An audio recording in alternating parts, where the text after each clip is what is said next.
So there are many things that I love in this world, but two of the main ones are the internet and books. That's probably pretty evident, as I have a YouTube channel all about books.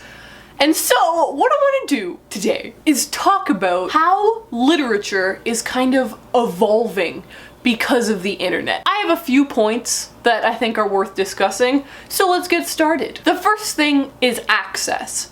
Access to literature. Never, ever in the history of the world has it ever been so easy to access literature. Not only though can anybody see it, everybody can also produce it. And that changes things. You think it doesn't, but it really does. Think far back into the past, when the printing press was invented. Before the printing press, literally every single book was handwritten. There wasn't any other way. And then comes the printing press, good old Gutenberg, and suddenly we're able to mass print books. That changed literally everything. That kind of a huge cultural shift is happening right now. Governments are changing, revolutions are happening because people have access to information. In times gone by, even if a book was in the public domain, you had to go physically to a library to read it. Not anymore. You can just read everything on your computer or on your tablet or on your phone, and that's just mind-blowingly unbelievable. H.G. Wells, who is pretty much regarded as the inventor of science fiction, wrote a really cool essay that I'll link down below. It's really short, you should check it out. If you look at what he was saying through the aspect of the internet, it's scarily accurate. He says, the whole human memory can be, and probably in a short time will be, made accessible to every individual. That's the internet. It's this idea that everything that humans have ever produced can be found online. Does that not excite you? Because that excites me. The fact that any source I want to find is right here. It's right here. There are loads of countries that don't have good access to the internet whatsoever, but it's still a work in progress, and it's getting there. And the more and more information that people have, the more educated that people are, the better we all are. So, literature for everyone? Better universe. The second point I want to make is how the internet and technology can make reading a social thing. Before, right, you would have to literally join a book club to talk to anybody about a book that you'd read. I'm obviously talking about BookTube, but I'm also talking about Goodreads or Twitter. If you go to things like Goodreads or Amazon, you can read thousands upon thousands of reviews. That is crazy. It's suddenly a social thing. It's a community thing. It's amazing! One thing that I hope everybody takes part in after this video is the comment section. That's right, leave me a comment, but the comment section. Do you realize what a beautiful, beautiful stroke of democracy a comment section is? It takes away elitism. It gives everybody a voice, and suddenly reading is a social thing.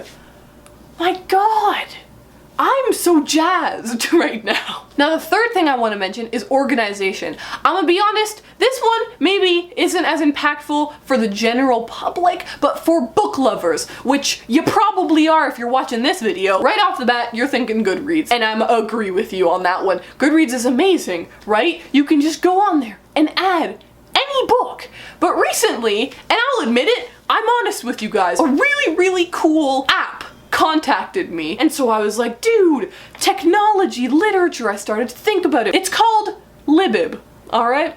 It's like library, I think. I really like the logo. I'm digging it. It has this function, right? So simple, so simple. My phone's about to die. Maybe should have charged it before I made this video. You can have any assortment of libraries. I have one called My Favorite Books, Animal Farm's #1. Let's see, Wanderlove. I love this book. You go to add an item, you click the library you want to add it to, scan the barcode, boom, done. It's unbelievable. Like, it's in my library. It's done. It's in there. categorized. There you can go in and you can add a rating. You can do whatever the hell you want. It also has a feed section so you can add your friends and everybody can talk about books there. I am trying to think of a universe where I don't have things like this app or like Goodreads and I would just have to catalog my books like handwritten. My God. Probably the best thing about the app is that it's free. And that segues into my next point, okay? Point number 4 is that it's free. It's that the internet is free, okay? Look at all those books behind me. Each of those books cost me at least $10. If it's a hardcover, it was $20. So the amount of money spent on books, that's not something that everyone can do. There's obviously things like libraries.